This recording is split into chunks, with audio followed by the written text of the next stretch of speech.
திராவிட முன்னேற்ற கழகத்தினுடைய ஆட்சி எதற்காக தூக்கி எறியப்பட வேண்டும் என்று பல சம்பவங்களை சொன்னா கூட இந்த ஒரு சம்பவங்கம்மா, ஒரு பானை சோறுக்கு ஒரு சோறு பதம் என்பது போல. 10ஆம் தேதிங்கிறது என்னங்கம்மா, இன்னிலிருந்து 3 நாளைக்கு முன்னாடி விளாத்திக்குளம் தூத்துக்குடி பகுதியில விளாத்திக்குளத்துல ஒரு குழந்தை வீட்டிலிருந்து டாய்லெட் இல்ல ஒரு வயக்காட்டுக்கு போறாங்க. 6:30 மணிக்கு போறாங்க, 8:30 மணி வரைக்கும் அந்த பாப்பாவை காணோம். அப்பா அம்மா எல்லாம் தொலைட்டு போறாங்க, அந்த பாப்பாவை காணோம். 9 மணிக்கு காவல் நிலையத்துக்கு போறாங்க. விளாத்திக்குளம் பக்கத்துல ஒரு காவல் நிலையத்துக்கு. காவல் ஆய்வாளர், நான் கேஸ் எடுத்துக்க மாட்டேங்கம்மா, மகளிர் காவல் நிலையத்துக்கு போங்கறாங்க. நைட்டு ஃபுல்லா தொலைவறாங்க, அந்த குழந்தையை காணோம். அடுத்த நாள் காலையில விளாத்திக்குளத்தில் இருக்கக்கூடிய அனைத்து மகளிர் காவல் நிலையத்துக்கு போறாங்க. அங்க இருக்கக்கூடிய காவல் ஆய்வாளர் என்ன சொல்றாருன்னா, உன் பொண்ணு யாரு கூடயாச்சும் ஓடி போயிருக்கும், போய் நல்லா தொலைவிட்டு வா அப்படி. யாருகிட்ட? தாய் கிட்டீங்க. கேட்க கூடாத வார்த்தை, ஒரு தாய் கேட்க கூடாத வார்த்தை. மறுபடியும் வர்றாங்க, மத்தியானம் வரைக்கும் தொலைவுறாங்க. மத்தியானம் 1:30 மணிக்கு அந்த பாப்பா காணாம போனது. 10ஆம் தேதி சாயந்தரம் 6:30 மணிக்கு, 11ஆம் தேதி மத்தியானம் 1:30 மணிக்கு. எங்க இதற்கு முன்னாடி தொலைவுனாங்களோ வயல்வெளி பகுதியில அந்த பாப்பா பாலியல் துன்புறுத்தப்பட்டு கழுத்து நெரிக்கப்பட்டு கொலை செய்து கயவர்கள் தூக்கி வீசிட்டு போயிட்டாங்க. நமக்கு இந்த ஆட்சி வேண்டாம், ஸ்டாலின் ஐயா வேண்டாம். 5 வருஷம் நம்ம பார்த்துட்டுங்க. 5 ஆண்டுகள் நடந்த கற்பழிப்பு மட்டுமே தமிழகத்துல 2080. 5 ஆண்டுகள்ல, இது நல்லா கேளுங்கம்மா, 5 ஆண்டுகள்ல 18 வயசு கீழே இருக்கக்கூடிய பெண் குழந்தையின் மீது நடத்தப்பட்ட குற்ற சம்பவங்கள் 5 ஆண்டுகள்ல 39,900. நல்லா கேட்டுக்க. எந்த காரணத்திற்கும் திராவிட முன்னேற்ற கழகம் தமிழகத்தில் திரும்ப ஆட்சிக்கு வரக்கூடாதுங்கம்மா. எந்த காரணத்திற்கும் நம்முடைய குழந்தைகள் நிம்மதியா இருக்க மாட்டாங்க. 10ஆம் தேதிங்கிறது என்னங்கம்மா, இன்னிலிருந்து 3 நாளைக்கு முன்னாடி விளாத்திக்குளம் தூத்துக்குடி பகுதியில விளாத்திக்குளத்துல ஒரு குழந்தை 12வது பரீட்சை எழுதிட்டு வீட்டுக்கு வராங்க. ஒரு ஏழை குழந்தை. அம்மா கூலி வேலைக்கு போறாங்க. அந்த பாப்பாவுடைய பெயர் 17 வயசு இருக்கிறாள், பேர் சொல்லக்கூடாதுங்க, அது ஒரு குற்றமாயிரும். பாப்பாக்கு ஒரு பேர். 10வதுல அந்த பாப்பா 500க்கு 495 மதிப்பெண் வாங்கின பாப்பா. 500க்கு 495. ஒரு ஏழை குடும்பத்தினுடைய பாப்பா. வீட்டிலிருந்து டாய்லெட் இல்ல ஒரு வயக்காட்டுக்கு போறாங்க. 6:30 மணிக்கு போறாங்க, 8:30 மணி வரைக்கும் அந்த பாப்பாவை காணோம். அப்பா அம்மா எல்லாம் தொலைட்டு போறாங்க, அந்த பாப்பாவை காணோம். 9 மணிக்கு காவல் நிலையத்துக்கு போறாங்க. விளாத்திக்குளம் பக்கத்துல ஒரு காவல் நிலையத்துக்கு. காவல் ஆய்வாளர், நான் கேஸ் எடுத்துக்க மாட்டேங்கம்மா, மகளிர் காவல் நிலையத்துக்கு போங்கறாங்க. நைட்டு ஃபுல்லா தொலைவறாங்க, அந்த குழந்தையை காணோம். அடுத்த நாள் காலையில விளாத்திக்குளத்தில் இருக்கக்கூடிய அனைத்து மகளிர் காவல் நிலையத்துக்கு போறாங்க. அங்க இருக்கக்கூடிய காவல் ஆய்வாளர் என்ன சொல்றாருன்னா, உன் பொண்ணு யாரு கூடயாச்சும் ஓடி போயிருக்கும், போய் நல்லா தொலைவிட்டு வா அப்படி. யாருகிட்ட? தாய் கிட்டீங்க. கேட்க கூடாத வார்த்தை, ஒரு தாய் கேட்க கூடாத வார்த்தை. மறுபடியும் வர்றாங்க, மத்தியானம் வரைக்கும் தொலைவுறாங்க. மத்தியானம் 1:30 மணிக்கு அந்த பாப்பா காணாம போனது. 10ஆம் தேதி சாயந்தரம் 6:30 மணிக்கு, 11ஆம் தேதி மத்தியானம் 1:30 மணிக்கு. எங்க இதற்கு முன்னாடி தொலைவுனாங்களோ வயல்வெளி பகுதியில அந்த பாப்பா பாலியல் துன்புறுத்தப்பட்டு கழுத்து நெரிக்கப்பட்டு கொலை செய்து கயவர்கள் தூக்கி வீசிட்டு போயிட்டாங்க. திராவிட முன்னேற்ற கழகத்தினுடைய ஆட்சி எதற்காக தூக்கி எறியப்பட வேண்டும் என்று பல சம்பவங்களை சொன்னா கூட இந்த ஒரு சம்பவங்கம்மா, ஒரு பானை சோறுக்கு ஒரு சோறு பதம் என்பது போல. ஒரு ஏழை குடும்பத்தில் பிறந்த ஒரு குழந்தை படிப்பினால் மட்டும்தான் மேல வர முடியுங்க, வேற எதனாலே வர முடியாது. அந்த குழந்தைக்கு கஷ்டப்பட்டு படிக்க வைக்கிறாங்க. 500க்கு 495. இதை விட மார்க் வாங்க முடியுமா நீங்க சொல்லுங்க? 12வது பரீட்சை எழுதுறாங்க. வீட்டுல டாய்லெட் இல்ல, வெளியே போறாங்க. அங்க இருக்கக்கூடிய காவல்துறை அதிகாரிகள் கம்ப்ளைண்ட் கொடுத்த உடனே அதை வாங்கி ஒரு 7:30 மணிக்கு அந்த ஊரை சுத்தி தொலாவி, பக்கத்து ஊர்ல தொலாவுனா இது நடந்திருக்குமா? அவங்களை அலக்கழிச்சு அடுத்த விளாத்திக்குள்ள மகளிர் காவல் நிலையத்துக்கு போய் அங்க அவமானப்படுத்தி 1:30 மணிக்கு சடலை தடுத்திருக்கிறாங்க. ஆறுதல் சொல்றதுக்கு திமுக காரங்க போறாங்க, ஊருக்குள்ளேயே விடல. கனிமொழி அவர்கள் சென்றிருக்கின்றார்கள் என்று ஊருக்குள்ளேயே வராதீங்கட்டாங்க. இன்னைக்கு பட்டி தொட்டி எல்லாம் பெண்களுக்கு இருக்கக்கூடிய மிகப்பெரிய பிரச்சனை. யாருமே நிம்மதியா வீட்டுல தூங்க முடியலீங்க, நடந்து போக முடியல. யாருக்குமே எங்கேயுமே உயிர் பயம் இருக்கு. நீ குழந்தை அந்த மாதிரி கொண்டு பண்ணிருக்காங்க. இந்த மாதிரி சொல்லிக்கிட்டே போலாங்க. கிருஷ்ணகிரியில 2.5 வயசு குழந்தை பாலியல் வன்கொடுமை பண்ணி துன்புறுத்தி கொண்டிருக்கின்றார்கள். யாருன்னா திமுக பொறுப்பில் இருக்கக்கூடிய ஒரு நபர். அருமை சொந்தங்களே, அதனாலதான் நம்முடைய பிரதமர் அவர்கள் சமீபத்தில் சொன்னாங்க, புரட்சி தலைவி அம்மா அவர்கள் ஆட்சியில் இருக்கும் பொழுது பெண்களுக்கு எதிரான குற்றத்தை யாராச்சும் செஞ்சாங்கன்னா அவர்கள் இருக்க முடியுமா அப்படின்னு ஒரு கேள்வியை வச்சாங்க. அது புரட்சி தலைவி அம்மாவுடைய பிறந்த நாள்ல பாரத பிரதமர் அவர்கள் சொன்னார்கள். அப்படிப்பட்ட தமிழகத்துல இன்னைக்கு திராவிட முன்னேற்ற கழகத்தினுடைய ஆட்சியில ஒரு குழந்தை, பெண் குழந்தையா இருக்கட்டும், தாய்மாரா இருக்கட்டும், மூதாட்டியா இருக்கட்டும், 65 வயது 75 வயது மூதாட்டியா இருக்கட்டும், யாருக்குமே பாதுகாப்பு இல்லாத ஒரு தமிழகம். இந்த ஒரே ஒரு காரணத்திற்காக நீங்க திராவிட முன்னேற்ற கழகத்தை ஆட்சியிலிருந்து தூக்கி போட வேண்டிய கட்டாயம் நமக்கு இருக்குதுங்க. அண்ணன் எடப்பாடி பழனிசாமி அவர்கள் நல்ல அனுபவம், முதலமைச்சராக அனுபவம், சட்டமன்ற உறுப்பினராக அனுபவம், ஏழை மக்களோடு சேர்ந்து பழகிய ஒரு அனுபவம், விவசாய குடும்பத்தில் பிறந்த ஒரு அனுபவம், சின்ன ஒரு கிராமத்தில் பிறந்து இன்னைக்கு ஒரு மிகப்பெரிய கட்சியினுடைய பொதுச் செயலராக இருக்கக்கூடிய அனுபவம். அரசியல்ல ஒரு பொறுப்புக்கு வர்றவங்க, அதிகாரத்துக்கு வர்றவங்க இப்படித்தான் இருக்கணும்னு நினைப்போம். நம்மள மாதிரி இருக்கணும், நம்ம பிரச்சனையை புரிஞ்சுக்கணும், நம்மளைய பார்த்தாலே என்னன்னு உங்களுக்கு தெரியணும். தங்க தட்டுல சாப்பிட்டு கூடாது, தங்க ஸ்பூன்ல சாப்பிட்டு கூடாது, காலையில 11 மணிக்கு எந்திரிச்சிருக்க கூடாது, தோட்டத்துல வேலை செஞ்சிருக்கணும். அவர்கள் நம்முடைய தலைவர்களாக வந்தால் நம் பிரச்சனை தெரியும் என்று நினைப்போம். இன்னைக்கு அந்த மாதிரி ஒரு தலைவர் நமக்கு இருக்கிறாங்க. முதலமைச்சர் வேட்பாளர் நம் முன்னால் இருக்கின்றார்கள். நீங்க எதுவுமே யோசிக்கிறதுக்கு ஒண்ணுமே இல்லைங்க. நான் தொண்டாமுத்தூர் தொகுதிக்குள்ள வரும் பொழுது திமுக காரங்க இன்னைக்கு போஸ்டர் மட்டும்தான், வேற எங்கேயும் மக்கள் அவங்களை எங்கேயும் ஊருக்குள்ளேயே விடுறதில்லை. ஒரு போஸ்ட் ஒட்டிந்தாங்க தொண்டாமுத்தூர் தொகுதிக்கு வெளியே பார்த்தேன். இந்த முறை வெச்ச குறி தப்பாது, தொண்டாமுத்தூர்ல 3 முறை தோத்து மறுபடியும் அதே குறியை வைத்து மறுபடியும் தொண்டாமுத்தூர்ல மிகப்பெரிய வாக்கு வித்தியாசத்துல திராவிட முன்னேற்ற கழகம் நீங்க தோக்கத்தான் போறாங்க. அதுக்கு எதுக்கு வீணா போஸ்டுக்கு செலவு பண்ணி அது ஒற்றவங்களுக்கு எல்லாம் செலவு பண்ணிட்டு ஏன் பண்ணிட்டு இருக்கிறேன். இன்னைக்கு திராவிட முன்னேற்ற கழகத்தை பொறுத்தவரை நாங்க தாய்மார்களுடைய வங்கி கணக்குக்கு 5000 ரூபாய் போட்டோம், 5000 ரூபாய் போட்டோம். இது ஒரு படத்துல ஜனகராஜ் என்ன ஒரு டவுன் பஸ் ஏற போற, எதுக்கு நீ சந்தோஷமா இருக்கீங்கன்னா என் பொண்டாட்டி ஊருக்கு போயிட்டு அதனால நான் சந்தோஷமா இருக்கிறேன். அந்த மாதிரி இல்லை. இன்னைக்கு தாய்மார்களுக்கு தெரியும். இன்னைக்கு அதனால தாய்மார்கள் சந்தோஷமா இருக்கிறாங்க. 5000 ரூபாய் அக்கௌண்ட்டுக்கு வந்துருச்சு, எங்களுக்கு ஓட்டு போட போறாங்க. எந்த தாய்மார்களும் சந்தோஷமா இல்ல. அவங்களுக்கு வர வேண்டிய பணம் வங்கி கணக்குக்கு வந்திருக்கு, அவ்வளவுதான். உங்க பணம் உங்க வங்கி கணக்குக்கு வந்திருக்கு. இதை சந்தோஷப்படுறதுக்கு ஒண்ணு இல்லீங்களேங்கம்மா. 28 மாதம் பணம் கொடுக்காம 28 மாதம் பணம் கொடுக்காம சட்டமன்றத்தில் நம்முடைய சட்டமன்ற உறுப்பினர்கள் எல்லாம் சண்டை போட்டு 29வது மாசத்துல 1000 ரூபாய் கொடுத்து இன்னைக்கு 32 மாசத்துக்கு 32,000 ரூபாய், பொங்கலுக்கு 5000, மொத்தமா திராவிட முன்னேற்ற கழகம் இந்த ஆட்சியில உங்களுக்கு 5 ஆண்டுகள்ல கொடுத்த பணம் என்பது 37,000. 1825 நாளுங்கம்மா. கணக்கு போட்டு பார்த்தா ஒரு நாளைக்கு 20 ரூபாய் கொடுத்திருக்காங்க. ஒரு நாளைக்கு 20 ரூபாய் உங்களுடைய வங்கி கணக்கு கொடுத்திருக்காங்க. ஒரு நாளைக்கு 20 ரூபாய். எதுக்கு திமுக காரங்க கொக்கரிச்சிட்டு இருக்காங்கன்னு எனக்கு தெரியல. ஆனா இன்னைக்கு 28 மாதமும் வர வேண்டிய பணம் வரல. அண்ணன் எடப்பாடி பழனிசாமி அவர்கள் சொன்னது போல நாம் ஆட்சிக்கு வந்தவுடன் 1,30,00,000 தாய்மார்களுக்கு இன்னும் அதிகமாக நிறைய தாய்மார்கள் அவங்க சேர்த்தவே இல்லை. அவர்களுக்கு 1000 ரூபாயிலிருந்து 2000 ரூபாயாக உயர்த்தப்படும் என்கின்ற தேர்தல் வாக்குறுதி. அது மட்டும் இல்லைங்கம்மா, 5 வருஷமா கஷ்டப்பட்டீங்க. கரண்ட் பில்லு நீங்க கட்டாத பில்லே கிடையாது. பால் பில்லு, சொத்து வரி என்னென்ன இருக்கோ எல்லாத்தையும் புடுங்கி பிசைந்திருக்கின்றார்கள். அதனால் ஒரு குடும்பத்திற்கும் ஆட்சிக்கு வந்தவுடன் தேசிய ஜனநாயக கூட்டணி நம்ம தேர்தலில் வெற்றி பெற்று ஆட்சிக்கு வந்தவுடன் முதல் நாள் நம்முடைய தாய்மார்களுக்கு வங்கி கணக்குக்கு 10,000 ரூபாய் உங்களுடைய வங்கி கணக்குக்கு வராரு. எனக்கு புரியலீங்க, திமுக காரங்க எந்த உலகத்தில் வாழ்ந்து கொண்டிருக்கின்றார்கள். 5000 ரூபாய் கொடுத்துட்டோம், அதனால தாய்மார்கள் ஓட்டு போடுவாங்க. தாய்மார்களுக்கு வர வேண்டிய பணத்தை அதுவும் சரியாக கொடுக்காம பாதி பணத்தை கொடுத்துட்டு 5 வருடத்துல 1825 நாள்ல ஒரு நாளைக்கு 20 ரூபாய் கொடுத்துட்டு தாய்மார்களுக்கு எதிராக சட்டம் ஒழுங்கு சீர்குலைத்து 17 வயசு இருக்கக்கூடிய குழந்தை பாலியல் வன்கொடுமையில துன்புறுத்தப்பட்டு இறந்து, 2.5 வயசு குழந்தை கிருஷ்ணகிரியில இறந்து, கோயம்புத்தூர்ல விமான நிலையத்துக்கு பக்கத்துல ஒரு கல்லூரியில படிக்கக்கூடிய குழந்தைக்கு பாலியல் தொந்தரவு கொடுத்து எப்படிப்பட்ட ஆட்சியை நடத்திக்கிட்டு இருக்கிறாங்க. அதனால அருமை சொந்தங்களே, இந்த முறை எந்த காரணத்திற்கும் கூட நீங்க தொண்டாமுத்தூர்ல கண்டிப்பா திமுக அந்த தொகுதி பக்கமே நீங்க விட போறது இல்ல. இருந்தும் நம்ம பொதுப்படையாக சொல்லுகின்றோம், தமிழகத்தில் 234 தொகுதியிலும் நாம திராவிட முன்னேற்ற கழகத்துக்கு எங்கேயாச்சும் ஓட்டு போட்டுட்டோம்னா நம்முடைய தலையின் மீது நாமே மண்ணை அள்ளி போடுவது போல் ஆகிவிடும். நல்லா இருக்கக்கூடிய குடும்பத்தை நாமளே கெடுத்த மாதிரி ஆயிருங்க. அதனால் நம்முடைய தாய்மார்கள் சகோதரிகள் எப்பவுமே இவங்க தான், தாய்மார்கள் தான் அரசியல் திசையை மாத்துவாங்க, அரசியல் களத்தை மாத்துவாங்க. யார் ஆட்சிக்கு வர முடியும் என்கின்ற தீர்மானத்தை தாய்மார்கள் முதல்ல எழுதுவாங்க. ஏழை தாயா இருக்கலாம், கூலி வேலை செய்யக்கூடிய தாயா இருக்கலாம், 100 நாள் வேலை வாய்ப்புக்கு செல்லக்கூடிய தாயா இருக்கலாம். நீங்க தீர்மானம் பண்ணிட்டீங்க, இந்த முறை நமக்கு திராவிட முன்னேற்ற கழகத்தினுடைய ஆட்சி வேண்டாம். பொய்யா பேசுறாங்க, அந்த பொய்யை சரி செய்வதற்கு நமக்கு நேரம் போயிடும். ஆட்சிக்கு வந்துட்டா 100 நாள் வேலை வாய்ப்பு திட்டத்தை நிறுத்தி விடுவார்.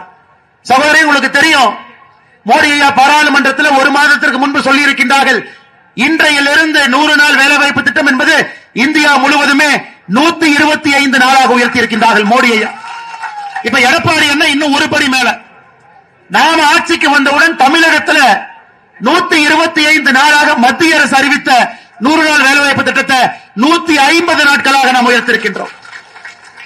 எல்லோருக்கும் எல்லாம் என்கின்ற அடிப்படையில் நம்முடைய தேர்தல் வாக்குறுதியா இருக்கட்டும், நம் மக்களுக்கு செய்யக்கூடிய பணிகளாக இருக்கட்டும், நம் மக்களை பார்த்துக் கொள்ளக்கூடிய விதமாக இருக்கட்டும், எல்லா மக்களையும் அரவணைத்து எடுத்துச் செல்ல வேண்டும் என்று நினைக்கின்றோம். தமிழகத்தில் இருக்கக்கூடிய நாம் எல்லோரும் ஒரே குடும்பம். திராவிட முன்னேற்ற கழகத்தை பொறுத்தவரை அவங்களுக்கு ஒரே ஒரு குடும்பம், அது சபரீஷன் அவருடைய குடும்பம், உதயநிதி ஸ்டாலினுடைய குடும்பம். வேற யாரும் அவங்க குடும்பம் கிடையாது. அதனால அருமை சொந்தங்களே, என்ன நம்மளை ஏமாத்த பார்த்தாலும் என்ன பொய்யை சொன்னாலும், எந்தவித அபாண்டமான குற்றச்சாட்டை வைத்தாலும் நாம் ஓர் அணியில் இருக்க வேண்டும். அது நம்முடைய அணி, அது நல்லவர்களுக்கான அணி, அது தமிழ்நாட்டுக்கான அணி, அது தேசிய ஜனநாயக கூட்டணியினுடைய அணி. அருமை சொந்தங்கள், அது மட்டும் இல்லைங்கம்மா. சமீபத்தில் அனைத்து இந்திய அண்ணா திராவிட முன்னேற்ற கழகத்தினுடைய ஐடி விங் செயலாளர் தம்பி ஒரு வீடியோ எடுத்து போட்டிருந்தார். அந்த வீடியோ நானும் முகநூல் எடுத்து போட்டேங்கம்மா. நம்முடைய வடவள்ளி பகுதி, கோயம்புத்தூர் இருக்கக்கூடிய வடவள்ளி 36வது வார்டுல ஏழை மக்களுக்காக ஒரு ஆரம்ப சுகாதார நிலையத்தை கட்டியிருக்கிறாங்க. ஆரம்ப சுகாதார நிலையம். அந்த ஆரம்ப சுகாதார நிலையத்தில் வாரத்துக்கு 2 நாள் கர்ப்பிணி பெண்களுக்கு உதவி பண்ணணும், வாரத்துக்கு 2 நாள் சின்ன குழந்தைங்களுக்கு ஊசி போடுறதுக்கான ஒரு மையம். ஒரு திமுக காரன் குடும்பமா உள்ள போய் தங்கிட்டான். ஒரு அதிமுக காரங்க வீடியோ எடுத்து போட்டாங்க. வடவள்ளியில 36வது வார்டுல பாருங்க, ஒரு திமுக பொறியாளர் அணி துணை அமைப்பாளர் ஷாம் சுந்தர் போய் தங்கி இருக்கிறார். கடைசியில் அதையெல்லாம் பிரச்சனை பண்ணி ஒரு ஆரம்ப சுகாதார நிலையத்தில் மக்களுக்காக கட்டப்பட்ட அந்த பகுதியினுடைய சட்டமன்ற அனைத்து இந்திய அண்ணா திராவிட முன்னேற்ற கழகத்தினுடைய சட்டமன்ற உறுப்பினர் அவர் நிதியில கட்டி துறக்கப்பட்ட ஒரு கட்டடம். எனக்கு அரசாங்க கட்டடத்தை ஆக்கிரமிப்பு பண்றாங்க, அரசாங்க நிலத்தை ஆக்கிரமிப்பு பண்றாங்க. 2011 எப்படி புரட்சி தலைவி அம்மா அவர்கள் ஆட்சிக்கு வந்தவுடன் திமுக கார எங்கெல்லாம் நிலத்தை அடிச்சு பிடுங்கினாங்களோ அவர்களுக்காக ஒரு தனி இலாக்கா போட்டாங்க. அதே போல ஒரு தனி இலாக்கா போட வேண்டிய நிலைமை நமக்கு வந்துருச்சு. ஏழை தாயினுடைய வயிற்றில் அடித்து பிடுங்கி அரசு சொத்தை அபகரித்து கொள்ளையடித்து ஊழல் செய்து இன்னைக்கு மக்களுக்கு சட்டம் ஒழுங்கு பாதுகாப்பு இல்லாத ஒரு தமிழகத்தை உருவாக்கி இருக்கக்கூடிய திராவிட முன்னேற்ற கழகத்தை நம்ம வீட்டுக்கு அனுப்ப வேண்டிய கட்டாயம் நமக்கு இருக்குங்க. நமக்கு இந்த ஆட்சி வேண்டாம், ஸ்டாலின் ஐயா வேண்டாம். 5 வருஷம் நம்ம பார்த்துட்டுங்க, தப்பி தவறி தான் அவரே வந்தாருங்க. 4 லட்சம் வாக்கு வித்தியாசம் தான். 2021 தேர்தலை மொத்தமா எடுத்துக்கிட்டீங்கன்னா அனைத்து இந்திய அண்ணா திராவிட முன்னேற்ற கழகம் தலைமையிலான தேசிய ஜனநாயக கூட்டணியும் திராவிட முன்னேற்ற கழக கூட்டணி அந்த பக்கம் பாத்தீங்கன்னா மொத்த தமிழ்நாட்டுக்கு சேர்த்து 4 லட்சம் ஓட்டு தான் வித்தியாசம். அது ஒரு பெரிய வித்தியாசம் கிடையாதுங்க. ஆனால் இந்த முறை எந்த காரணத்திற்கும் கூட திராவிட முன்னேற்ற கழகத்தை நாம் ஆட்சியில் விடக்கூடாது. அவங்க நமக்கு வேண்டாம், வெறும் பொய்ய மட்டும் சொல்றாங்க. எனக்கு எதற்காக பாரதிய ஜனதா கட்சி நாம் எல்லோரும் ஒரே அணியில ஒருங்கிணைந்து அண்ணன் எடப்பாடி பழனிசாமி அவர்களை முதலமைச்சராக கொண்டு வர வேண்டும் என்று ஏன் பேசுகின்றோம்? ஏன்னா பாரத தலைவர் ஐயா நரேந்திர மோடி அவர்கள் உத்தரவு போட்டிருக்கிறாங்க. என்ன சொல்லியிருக்கிறாங்க? அதிமுக ஆட்சியில் இருந்த பொழுது இந்தியாவில் எங்கேயுமே 2016 இருந்து 21 வரை ஒரே நேரத்தில் 11 மருத்துவக் கல்லூரி ஒரே நேரத்தில் நம்ம கொடுக்கலீங்கம்மா. தமிழகத்துக்கு கொடுத்தோம், கேட்டு வாங்கினாங்க, சிறப்பா செஞ்சாங்க. நீலகிரியிலிருந்து கொங்கு மண்டலத்தில் 6 கல்லூரிகளை திறந்து இன்னைக்கு குழந்தைங்க எல்லாம் மருத்துவம் படிக்கிறாங்க. அதே போல அதிமுக அங்கே ஆட்சியில் இருந்த பொழுது மத்திய அரசுடைய திட்டங்கள் இங்கே முழுமையாக வந்துச்சு. இன்னைக்கு பிரதமர் வருத்தப்படுறாங்க, ஏழை மக்களுக்கு கொடுக்கக்கூடிய வீட்டு திட்டத்தை திராவிட முன்னேற்ற கழக அரசு முடக்கி இருக்கின்றார்கள் அப்படின்னு பிரதமர் குற்றம் சாட்டுறாங்க. பாருங்க, ஒரு நாட்டினுடைய பிரதமர் ஐயா மோடி அவர்கள் பொது மேடையில சொல்றாங்க, டெல்லியிலிருந்து நாங்கள் கொடுக்க வேண்டும் என்று நினைக்கின்றோம். தமிழக மக்களுக்கெல்லாம் கிராமப்புறத்தில் வீடு கொடுக்கணும்னு நினைக்கிறோம். அதையெல்லாம் முடக்கி வைத்திருக்கின்றார்கள். இந்த ஒரு காரணம், ஒரே ஒரு காரணம், மத்திய அரசுடைய எல்லா திட்டங்களும் மாநில அரசு மூலமாக தங்கு தடை இல்லாம மக்களுக்கு வந்து சேர வேண்டும் என்கின்ற ஒற்றை கருத்துல பாரதிய ஜனதா கட்சி இன்று அண்ணன் எடப்பாடி பழனிசாமி அவர்களை முதலமைச்சர் ஆக்கணும். 234 தொகுதியிலும் தேசிய ஜனநாயக கூட்டணி ஜெயிக்கணும். நமக்கு என்னங்கம்மா, நாம் எல்லோரும் அரசியல் இருப்பது மக்கள் நல்லா இருக்கணும், மக்கள் நல்லா இருக்கணும். மத்திய அரசுடைய திட்டத்தையும் விட மாட்டீங்க, மாநில அரசு நீங்களும் திட்டம் போட மாட்டீங்க, பொய்யா சொல்றீங்க, தலைக்கு மேல கடன் வாங்கி வச்சிருக்கிறீங்க. இன்னைக்கு தாய்மார்கள் நீங்க உட்கார்ந்து இருக்கிறீங்கம்மா, உங்களுக்கு தெரியும் திராவிட முன்னேற்ற கழகம் ஆட்சிக்கு வந்த பொழுது 2021 ஒரு ரேஷன் அட்டையின் மீது இருந்த கடனுங்கம்மா, ஒரு தலையின் மீது ரேஷன் அட்டையின் மீது இருந்த கடன் 2,10,000 ரூபாய். எனக்கு 5 ஆண்டுகள் ஆட்சி முடிந்து ஒரு ரேஷன் அட்டையின் மீது இருக்கக்கூடிய கடன் ஒரு தலையின் மீது 4,82,000 ரூபாய். அப்ப 5 வருஷத்துல ஒரு ரேஷன் அட்டைக்கு 2,72,000 ரூபாய் கடன் வாங்கியிருக்காங்க. கடன் அம்மா உங்களுக்கு கொடுத்தது எவ்வளவு? 32,000 ரூபாய், 32 மாசம் 1000, 5,000 ரூபாய் பொங்கல், 37,000. அது 1,825 நாள், 5 வருஷம் கணக்கு போட்டா ஒரு நாளைக்கு 20 ரூபாய் பாக்கெட்ல 20 ரூபாய். ஆனா உங்க மேல கடன் வாங்கி இருக்கிறது 5 ஆண்டுகள்ல 2,72,000. 2,72,000 5 வருஷம் பாருங்க, ஒரு நாளைக்கு 150 ரூபாய் கடன். இதுதாங்க கருணாநிதித்தனம் நம்ம சொல்றோம் இல்லைங்களா? அடிக்கடி கருணாநிதித்தனம்னு சொல்றோம். ஏன்பா என் தலைமையில 150 ரூபாய் கடன் வாங்கி என் பாக்கெட்ல 20 ரூபாய் வச்சு 130 ரூபாய் நீ ஆட்டையை போட்டேன்னு சொல்லுவாங்கல்லங்கம்மா. அதான் இந்த 5 ஆண்டு இதுக்கு ஒரு பேரு திராவிட மாடல் அரசன், இதுக்கு ஒரு பேரு வேற வச்சிருக்கான். இல்ல நாங்க மேடை போட்டு அண்ணன் சொன்னது போல நாளைக்கு திமுக காரங்க வந்து நாம் சொன்ன தரவு தப்புன்னு சொல்லட்டும், நான் பொது மன்னிப்பு கேட்கிறேங்கம்மா. பொது மன்னிப்பு கேட்கிறேன். இல்ல அப்படி இல்லவே இல்ல, நான் பொது மன்னிப்பு இதே இடத்துல மேடை போட்டு கேட்கிறேங்கம்மா. உங்க பேரை வைத்து ரேஷன் அட்டையை வைத்து 5 ஆண்டுகள் 2,72,000 ரூபாய் கடன், ஒரு நாளைக்கு 150 ரூபாய். ஆனா உங்களுக்கு வந்தது 20 ரூபாய், ஒரு நாளைக்கு 130 ரூபாய் உங்களுக்கு கடன். என்ன ஆச்சுங்கம்மா? என்ன ஆச்சு? ஆனால் நம்முடைய ஆட்சி வந்த பிறகு இன்னைக்கு நாம மக்களுக்கு பல விஷயங்களை சொல்லி இருக்கின்றோம். 2000 ரூபாய். இன்னைக்கு திமுக காரன் சொல்றான், இல்ல அதிமுக சொல்லுவாங்க செய்ய மாட்டாங்க. நம்முடைய ஆட்சி மகாராஷ்டிராவில் இருக்குதுங்கம்மா. இதற்கு முன்பு கூட்டணி ஆட்சி, இன்னைக்கு கூட்டணி ஆட்சியில் இருக்கும். அங்க மகாராஷ்டிராவில் ஒரு சகோதரிக்கு 2100 ரூபாய் நம்முடைய அரசு கொடுக்குது. 2100. அப்ப இங்க அனைத்து இந்திய அண்ணா திராவிட முன்னேற்ற கழகத்தினுடைய பொதுச் செயலாளர் எடப்பாடி பழனிசாமி அவர்கள் ஒரு சகோதரிக்கு 2000 கொடுப்போம்னா முதல் மாசம் முதல் நாள் 2000 ரூபாய் கொடுப்போம்மா, 29வது மாசம் கொடுக்க மாட்டோம். அதனால எந்த அடிப்படையிலும் நீங்க திமுகவுக்கு வாக்களிக்க வேண்டிய அவசியம் இல்லைங்க. சட்டம் ஒழுங்கு கெட்டு போச்சு. தலைமை கடன் சொல்றேன்னு சொல்லக்கூடிய பணம் நேரத்துக்கு வர்றதில்லை. எந்த இடத்திலும் கூட எந்த வேலையும் செய்யலீங்கம்மா. இன்னைக்கு ஜிடி நாயுடு பாலம், அதுக்கு மட்டும் முதலமைச்சர் வர்றாரு. அடிக்கல் நாட்டினது யாரு? அனைத்து இந்திய அண்ணா திராவிட முன்னேற்ற கழகம். கோயம்புத்தூர் மாவட்டத்துக்குள்ள சுத்தி சுத்தி சுத்தி சுத்தி முதலமைச்சர் வந்து சாம்பிராணி போடுற மாதிரி போட்டுக்கிட்டே இருக்காரு. மக்களுக்கு சாம்பிராணி போடுற மாதிரி. அவர் எதுக்கு வர மாட்டார், நேரா வருவாரு. ஒரு லைப்ரரியை பாக்குறதுக்காக ஒரு 10 பேர் சேருவாங்க, திரும்ப பிளைட்ல போயிருவார். அடிப்படையில் கிராமப்புறத்துக்கு ஆரம்ப சுகாதார நிலையத்தை கட்டி கொடுத்தாங்களா? இல்லை, இந்த ஆட்சியில வரலீங்க. கிராமப்புறத்துக்கு பேருந்து நிலையம் இந்த ஆட்சியில வரல. அண்ணன் எஸ்பிபி அவர்கள் சொன்னது போல அடுத்த கட்டம் செல்வதற்கான உயர் சிகிச்சை இந்த ஆட்சியில் இல்ல. ஏழை மக்கள் மடிந்து கொண்டிருக்கின்றார்கள். நான் ஒரே ஒரு புள்ளி விவரத்தை சொல்றேன் பாருங்கம்மா. நாம எல்லாம் கூட்டம் போட்டு சொல்றோம், தமிழகத்தில் ரேப் அதிகமாயிருச்சு, தமிழகத்தில் பெண்களுக்கு எதிரான குற்றம் அதிகமாயிருச்சு. நேற்று நம்முடைய உள்துறை செயலாளர் பத்திரிகையாளர் சந்திப்பு நடத்தார். நீங்க பாருங்கம்மா, தமிழகத்தினுடைய உள்துறை அமைச்சர் யாருன்னா முதலமைச்சர். பயந்து போய் அவரு வரல, டிஜிபி அனுப்புறாரு, கமிஷனர் அனுப்புறாரு, உள்துறை செயலாளர் அனுப்புறாரு. 5 பேர் வந்து இந்த மாடுகள்லாம் ஆடுகள்லாம் பாத்தீங்கன்னா இந்த பக்கரா ஆடு மாதிரி வந்து நிக்கும். அந்த மாதிரி 5 பேர் உட்கார்ந்து பத்திரிகையாளர் சந்திப்பு நடத்துறாங்க. அதுல அவங்க தரவு கொடுக்கறாங்கம்மா. 5 ஆண்டுகள்ல தமிழகத்தில் நடந்த கொலை மட்டுமே 5 ஆண்டுகள்ல தமிழகத்தில் நடந்த கொலை 8008 பேர் தமிழகத்திலே வெட்டி படுகொலை செய்யப்பட்டிருக்கின்றார்கள். 5 ஆண்டுகள். 5 ஆண்டுகள் நடந்த கற்பழிப்பு மட்டுமே தமிழகத்தில் 2080.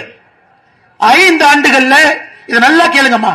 5 ஆண்டுகள்ல 18 வயசுக்கு கீழ் இருக்கக்கூடிய பெண் குழந்தை, 18 வயசு கீழ் இருக்கக்கூடிய பெண் குழந்தையின் மீது நடத்தப்பட்ட குற்ற சம்பவங்கள் 5 ஆண்டுகள்ல 39,900. நல்லா கேட்டுக்கம்மா, 39,900. அப்ப ஒரு நாளைக்கு தமிழகத்தில் 18 வயசுக்கு கீழே இருக்கக்கூடிய பெண் குழந்தைகள் 22 பேர் ஒரு நாளைக்கு. இன்னைக்கு 22 பெண் குழந்தைகள் தமிழகத்தில் 18 வயசுக்கு கீழே அவர்கள் மீது குற்றம் நடந்திருக்கு. என்ன மண்ணாங்கட்டி ஆட்சி நடத்துறாங்கம்மா? மண்ணாங்கட்டி ஆட்சி. 39,900 பெண் குழந்தைகள் 18 வயசுக்கு கீழே. நான் சொல்லுங்கம்மா, நேற்று உள்துறை செயலாளர் அவர் நடத்திய பத்திரிகையாளர் சந்திப்புல கொடுத்த பேட்டி நான் சொல்றேன். எந்த காரணத்திற்கும் திராவிட முன்னேற்ற கழகம் தமிழகத்தில் திரும்ப ஆட்சிக்கு வரக்கூடாதுங்கம்மா. எந்த காரணத்திற்கும் நம்முடைய குழந்தைகள் நிம்மதியா இருக்க மாட்டாங்க. ஆனால் இன்னைக்கு நம்முடைய உறுதி என்ன? மேல மோடி ஐயா இருக்காங்க, கீழே எடப்பாடி அண்ணன் இருக்காங்க. கோயம்புத்தூரை பொறுத்தவரை இந்த பகுதியினுடைய வளர்ச்சிக்கு மறுபடியும் அண்ணன் எஸ்பி வேலுமணி அவர்கள் வரப்போறாங்க. நம்முடைய நோக்கம் என்னன்னா, கோயம்புத்தூர் இந்த 5 ஆண்டுகள், கோயம்புத்தூர் 5 ஆண்டுகள்ல எஸ்பி வேலுமணி என்ன ஒரு சின்ன தப்பு பண்ணிட்டார். 2021 என்ன பண்ணாருங்க? 10க்கு 10 ஜெயிச்சார். 10க்கு 10. அந்த 10க்கு 10 ஜெயிச்சது பண்ண தப்புக்கு திமுக என்ன பனிஷ்மெண்ட் கொடுத்தான் தெரியுமாங்கம்மா? நீங்களாம் நம்ம சில விஷயத்தை மறந்துடுறோம். கொரோனா தடுப்பூசி மருந்த கோயம்புத்தூருக்கு 3 மாசம் நிறுத்தினாங்க, குறைவா கொடுத்தாங்க. இங்கே அனைத்து இந்திய அண்ணா திராவிட முன்னேற்ற கழகம் கட்சி ஆர்ப்பாட்டம் பண்ணாங்க, பாரதிய ஜனதா கட்சி ஆர்ப்பாட்டம் பண்ணுச்சு, அமமுக ஆர்ப்பாட்டம் பண்ணாங்க. தமிழ் மாநில காங்கிரஸ் ஆர்ப்பாட்டம் பண்ணாங்க. அம்மா நான் சொல்வது 2021 மே மாசம், ஜூன் மாசம், ஜூலை மாசம். அது எப்படி கோயம்புத்தூர்ல 10க்கு 10 இங்க தேசிய ஜனநாயக கூட்டணி ஜெயிக்கலாம்? ஆர்ப்பாட்டம் செய்து நீங்க தடுப்பூசி கம்மியா கொடுக்கறீங்க, வேற வேற பகுதிக்கு அனுப்புறீங்கன்னு சொன்ன பிறகு முதலமைச்சர் வந்து பத்திரிகையாளர் சந்திப்பு கோயம்புத்தூர் நடத்தினார். இஎஸ்ஐ மருத்துவமனைக்கு சிங்கானல்லூருக்கு போயிட்டு சொன்னார், ஐயோ அப்படி இல்லைங்க, அப்படி இல்லைங்க, நான் கோயம்புத்தூருக்கு எல்லாமே கொடுப்போம். கோயம்புத்தூர் மக்கள் தெளிவா இருக்கிறாங்க. இன்னைக்கு தயாநிதி மாறன் சொல்றாரு, கோயம்புத்தூர்காரங்க பக்கத்தூர்காரங்களை கெடுப்பாங்களாமா. பாருங்கம்மா, தயாநிதி மாறன் அவர் சொல்லும் போது அதை கேட்டு கை தட்டி சிரிச்சது யாருன்னா செந்தில் பாலாஜி, 10 ரூபா பாலாஜி. தயாநிதி மாறன் அம்மா என்னைக்கு கருணாநிதி அவர்கள் ஒரு முறை சொன்னார்கள், நெல்லை எங்கள் எல்லை, குமரி எங்கள் தொல்லை. அதாவது திருநெல்வேலி வரைக்கும் தான், கன்னியாகுமரிக்குள்ள நாங்க போக மாட்டோம். அன்றையிலிருந்து கன்னியாகுமரி திராவிட முன்னேற்ற கழகத்துக்கு இல்லை, அது காங்கிரஸ் கிட்ட இருக்கும், வேற கட்சி கிட்ட இருக்கும். நெல்லை எங்கள் எல்லை, குமரி எங்கள் தொல்லைனார். அன்னையோட கன்னியாகுமரி வெளியே போயிடுச்சு. திமுக காரன் ஓட்டு போட மாட்டேன். இன்னைக்கு தயாநிதி மாறன் சொல்லுகின்றார், கோயம்புத்தூர்காரங்க குசும்காரங்க பக்கத்தூர்காரங்களை கெடுப்பாங்க. கோயம்புத்தூர்காரர்கள் அவர்களும் வாழ்வார்கள், வெளியே இருந்து யார் வருகின்றார்களோ அவர்களையும் வாழ வைப்பார்கள் இந்த மண்ணிற்காக. அதற்கு நானே ஒரு உதாரணம்.